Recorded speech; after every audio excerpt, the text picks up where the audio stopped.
Karena memang kiblat sistem pembangunan nasional kita ini belum sepenuhnya mencerminkan ideologi Pancasila. Katanya, Pancasila dasar negara. Tapi kok kebijakan kita malah kapitalis? Begitu kata King Faisal Sulaiman, pakar hukum tata negara UMY.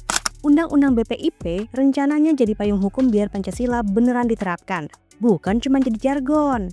Ya, jadi menurut saya relevansi rancangan Undang-Undang Pembinaan Ideologi Pancasila atau BPIP ini sebetulnya masih menemukan titik relevansinya dalam konteks pembangunan nasional. Kenapa demikian? Karena memang kiblat sistem pembangunan nasional kita ini belum sepenuhnya mencerminkan ideologi Pancasila.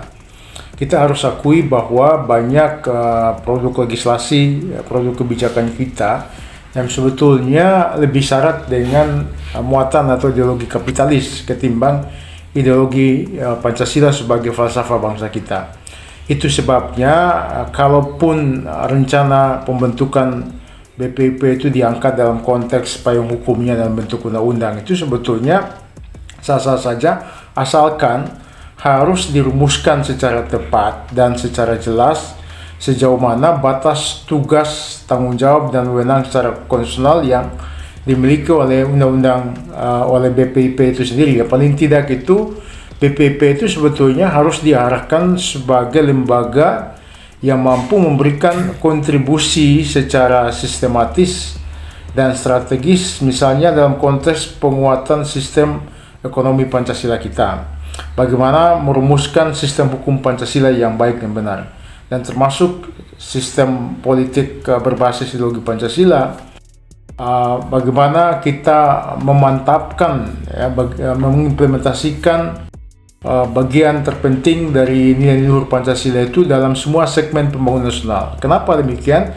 Karena bangsa ini semenjak tidak ada lagi GBHN, garis-garis besar haluan negara, ini seolah sudah kehilangan panduan arah dalam konteks merumuskan strategi pembangunan nasional secara sistematis ke depan. Kalau dulu kan GBHN itu memiliki peran yang cukup baik sebetulnya, hanya saja sudah tergantikan dengan rencana pembangunan jangka panjang RPJP yang sebetulnya payung hukum atau legitimasinya hanya sebatas undang-undang. Kalau GBHN ketika itu yang kita membayangkan sebagai haluan negara itu kan dilegitimasi atau dibuat oleh lembaga perwakilan rakyat. Dalam ini adalah Majelis Permusyawaratan, dan sebetulnya sisi legitimasi jauh lebih kuat. Siapapun yang jadi presiden, dia punya tanggung jawab dan punya